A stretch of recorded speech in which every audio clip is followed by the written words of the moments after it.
வேலுண்டு வினை இல்லை. ஓம் நமச்சிவாய. உலகை ஆளும் வேத பொருள் விநாயகரை வணங்கி, உயிர் ஆற்றலுடைய முருகரை வணங்கி, அற ஒழுக்கத்தோடு வாழக்கூடிய தமிழ் இனத்தை வணங்கி, உங்கள் குலகுருஜினுடைய இன்றைய பதிவு பூஜ்ஜியம்.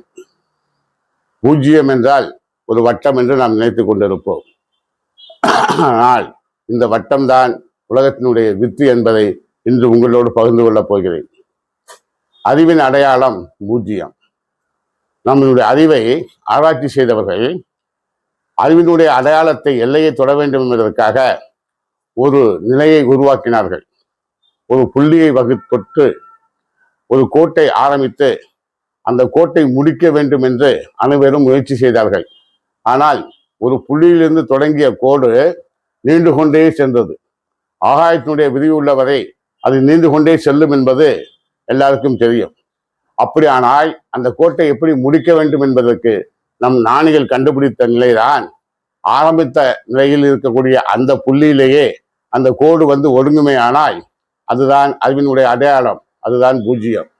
இதைத்தான் கவிஞர் கண்ணதாசன் அவர்கள் பூஜ்ஜியத்துக்குள்ளே ஒரு ராஜ்யத்தை அமைத்து கொண்டு புரியாமல் இருப்பான் ஒருவன், அவனை புரிந்து கொண்டால் அவன்தான் இறைவன் என்பார்கள். உங்களுக்கு பெரிய உண்மையை புரிந்து கொள்ளுங்கள். கணிதத்தில் 4 தன்மையுடைய இலக்கணம் உண்டு. ஒன்று கூட்டல், அது வாழ்க்கையினுடைய தத்துவம். கழித்தல், அது இறையாற்றலுடைய தத்துவம். வகுத்தல், அதுவும் வாழ்க்கையினுடைய தத்துவம். பெருக்கல், அது பொருளாதாரத்தினுடைய தத்துவம். இந்த 4 நிலையை தான் வேதத்தினுடைய சாரமாகவும் சொல்லலாம். அப்படிப்பட்ட சாரத்தை வைத்துக் கொண்டுதான் எல்லா பூஜ்ஜியத்தையும் நாம் இப்போது உங்களோடு பகிர்ந்து கொள்ளப் போகிறேன்.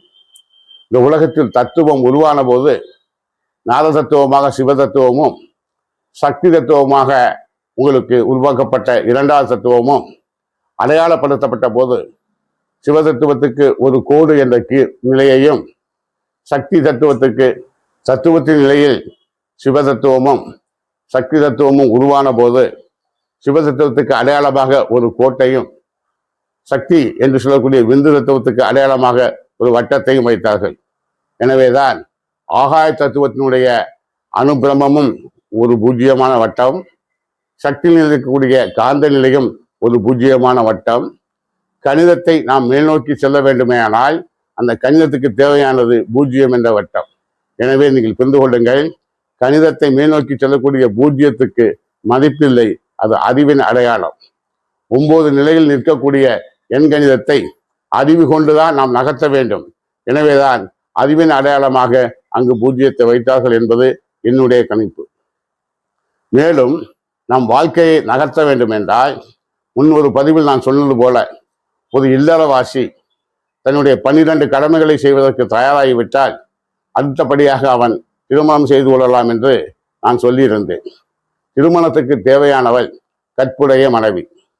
இல்லறத்தினுடைய இலக்கணமே, பிரம்மச்சரியத்திலிருந்து விடுபட்ட ஒரு மனிதன் இல்லறவாசியாக மாற வேண்டும் என்றால் ஒரு கற்புடைய மனைவியோடு சேர்ந்து அன்பு பயிற்சி நிலையில் தன்னுடைய வாழ்க்கையை நகர்த்துவதுதான் இல்லறம்.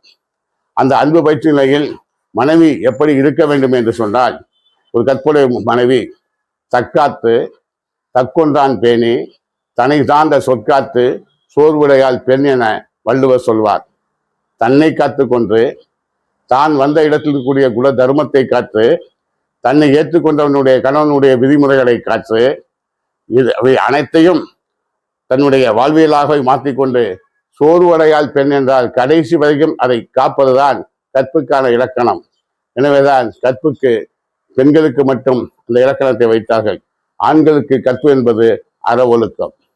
அறவொழுக்கம் இல்லாதவன், நூல் கல்வி இல்லாதவன் தன்னுடைய வாழ்வையை உயர்த்தி பிடிக்கவே முடியாது. நூல் கல்வி கொண்டு தன்னுடைய அறிவை பட்டை தீட்டி அற ஒழுக்கத்தை பேணி வாழக்கூடிய மனிதர்களால் மட்டும்தான் தன்னுடைய வாழ்க்கையை முழுமையாக வாழ முடியும். அறிவு என்பது அச்சம் காக்கும் கருவி. எந்த பிரச்சனையும் இறுதி நிலையை எட்ட விடாமல் தடுத்து தனக்கு சாதகமாக மாற்றிக்கொள்ளும் ஆற்றலுடையதுதான் அறிவு. அந்த அறிவை கொண்டுதான் நாம் எல்லா விஷயத்தையும் ஆராய்ந்து அனுபவமாக்க வேண்டும். அந்த அனுபவம்தான் நம் வாழ்க்கையினுடைய கடைசி நிலை.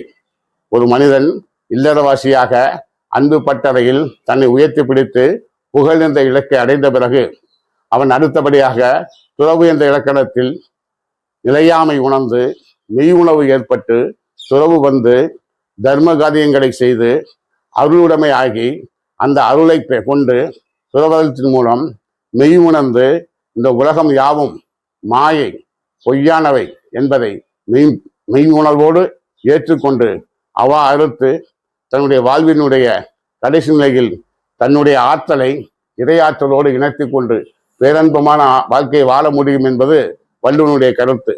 வள்ளுவன் அழகாக குரலை அமைத்த போது அறம், பொருள், இன்பம், வீடு என்ற 4 நிலையில் வீடை இலக்கணமாக சொல்ல முடியாது என கூறி காரண வகையான துறவரத்தின் மூலம் அதை அடையாளப்படுத்திவிட்டு அறத்துப்பாலை உங்களுக்கு வகுத்து கொடுக்கிற போது பாயிரம் தொற்று அறத்துப்பாலில் 4 நிலையையும் பொருள்பாலில் பொருள் வருவதற்கான வழித்தளத்தை உருவாக்கி தந்து 3 நிலையிலும் அமைச்சு அரசியல், அங்கவியல், ஒலியியல் என்ற 3 நிலையிலும் பொருள்பாலை வகுத்து தந்து நம் இன்பத்துப்பாலில் 2 நிலையும் வகுத்து கொடுத்து நம்மை கரம் பிடித்து நம் வாழ்க்கையினுடைய கர்மங்களை கழித்து நாம் முற்றுமை அடைவதற்கான வாழ்வியலை உருவாக்கி தந்திருக்கிறார் என்ற பெரிய உண்மை திருக்குறளுக்கு உண்டு என்பதை நீங்கள் உணர வேண்டும்.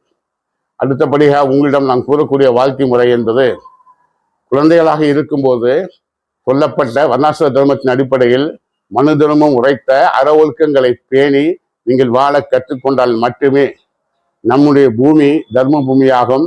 நம்முடைய வாழ்வியல் அசிங்கமான அரசியலிருந்து விடுபட்டு அற ஒழுக்கத்தோடு நாம் வாழ முடியும். முன்பு காலங்களில் நல்லவர்கள் தலைமை ஏற்க நல்லவர்கள் எல்லாம் ஒன்று சேர்ந்தார்கள். அப்படி சேரும்போது ஒரு சில குற்ற பின்னணி உள்ளவர்களும் அதற்குள் அடங்கியிருந்தார்கள். ஆனால் இன்றைய நிலை என்பது குற்ற பின்னணி உள்ளவர்களின் தலைமையின் கீழே ஒரு சில நல்லவர்கள் ஒதுங்கி நிற்கிறார்கள் என்பதுதான் என்னுடைய கருத்து. எனவே இன்றைய வாழ்வியல் தன்னை அறிதல், அற ஒழுக்கத்தை அறிதல், கல்வி முறையை வகுத்து கொள்ளுதல், உணவு முறையில் பாகுபாடற்ற நிலையில் சத்தான விஷயங்களை எடுத்துக்கொண்டு நீங்கள் அனைவரும் இன்பமான வாழ்க்கையை வாழ வேண்டும் என கூறி உங்களிடமிருந்து விடுபடுவது உங்கள் குருஜியின் அன்பு வணக்கம். நன்றி.